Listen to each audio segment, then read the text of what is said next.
नमस्कार, आपका मेरे चैनल पर स्वागत है। आज हम राम कथा में आगे की कहानी सुनते हैं। चलिए शुरू करते हैं। आज की कहानी का शीर्षक है विश्वामित्र पूर्व जन्म में क्या थे। चलिए शुरू करें। राम से मिथिला के राजपुरोहित सतानंद जी विशेष रूप से प्रभावित हुए। सतानंद जी ने कहा, हे राम, आप बड़े सौभाग्यशाली हैं कि आपको विश्वामित्र जी जैसे गुरु प्राप्त हुए। वे बड़े ही प्रतापी और तेजस्वी महापुरुष हैं। ब्राह्मणत्व की प्राप्ति के पूर्व ऋषि विश्वामित्र बड़े पराक्रमी और प्रजावत्सल नरेश थे। प्रजापति के पुत्र कुश, कुश के पुत्र कुशनाभ, कुशनाभ के पुत्र राजा गधी, ये सभी सूरवीर, पराक्रमी और धनपरायण थे। विश्वामित्र जी उन्हीं गाधी के पुत्र हैं। एक बार राजा विश्वामित्र अपनी सेना के साथ वशिष्ठ ऋषि के आश्रम में गए। चूंकि उस समय वशिष्ठ जी ईश्वर भक्ति में लीन होकर यज्ञ कर रहे थे, विश्वामित्र जी उन्हें प्रणाम करके वहीं बैठ गए। यज्ञ क्रिया से निवृत्त होने पर वशिष्ठ जी ने विश्वामित्र जी का बहुत आदर सत्कार किया और उनसे कुछ दिन आश्रम में ही रहकर आतिथ्य ग्रहण करने का अनुरोध किया। इस पर यह सोचकर कि मेरे साथ विशाल सेना है और सेना सहित मेरा आतिथ्य करने में वशिष्ठ जी को कष्ट होगा, विश्वामित्र जी ने नम्रतापूर्वक विदा होने की अनुमति मांगी। किंतु वशिष्ठ जी के अत्यधिक अनुरोध करने पर थोड़े दिनों के लिए राजा विश्वामित्र और को उनका आतिथ्य स्वीकार करने के लिए विवश होना पड़ा। राजा विश्वामित्र के आतिथ्य स्वीकार कर लेने पर वशिष्ठ जी ने कामधेनु गौ का आवाहन किया और उससे विश्वामित्र तथा उनकी सेना के लिए 6 प्रकार की व्यंजन तथा समस्त प्रकार की सुविधाओं की व्यवस्था करने की प्रार्थना की। उनकी इस प्रार्थना को स्वीकार करके कामधेनु गौ ने सारी व्यवस्था कर दी।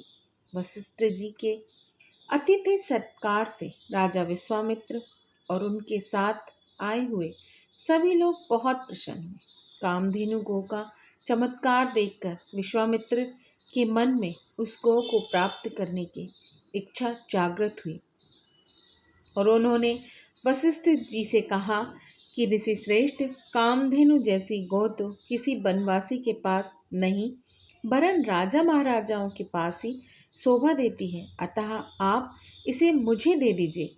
इसके बदले में मैं आपको सहस्त्रों स्वर्ण मुद्राएं दे सकता हूँ। इस पर वशिष्ठ जी बोले, राजन, यह गौ ही मेरा जीवन है और इसे मैं किसी भी कीमत पर किसी को नहीं दे सकता।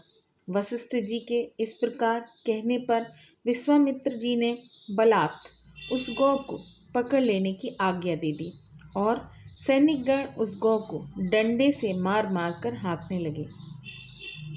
कामधेनु गौ ने क्रोधित होकर अपना बंधन छुड़ा लिया और वशिष्ठ जी के पास जाकर विलाप करने लगी। वशिष्ठ जी बोले, हे कामधेनु, मैं इस राजा को श्राप तो नहीं दे सकता, क्योंकि यह राजा मेरा अतिथि है और इसके पास विशाल सेना होने के कारण इससे युद्ध में भी विजय प्राप्त नहीं कर सकता। मैं अत्यंत विवश हूँ। वशिष्ठ जी के इन वचनों को सुनकर कामधेनु ने कहा, हे महर्षि, क्या एक ब्राह्मण के बल के सामने क्षत्रिय का बल कभी श्रेष्ठ हो सकता है? आप मुझे आज्ञा दीजिए, मैं एक क्षण में इस क्षत्रिय को उसकी विशाल सेना सहित नष्ट कर दूंगी। कोई अन्य उपाय न देखकर वशिष्ठ जी ने कामधेनु को अनुमति दे दी।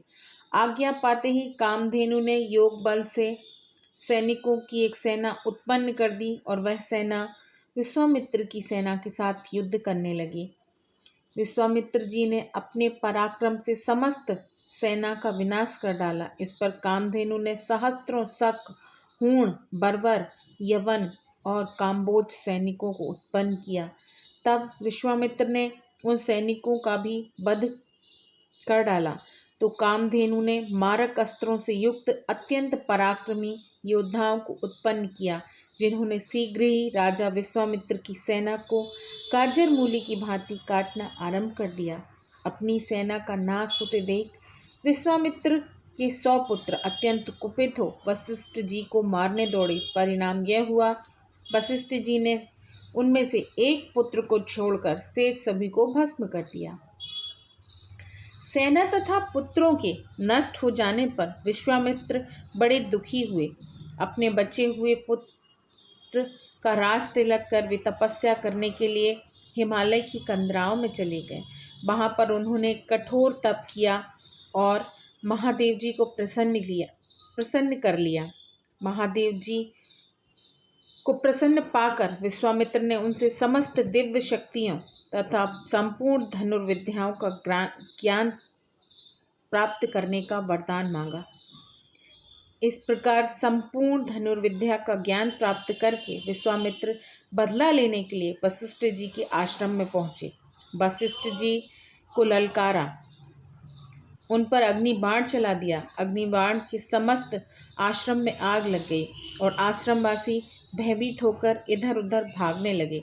वशिष्ठ जी ने अपनी धनुष संभाला और बोले, मैं तेरे सामने खड़ा हूँ, तू मुझ पर वार कर।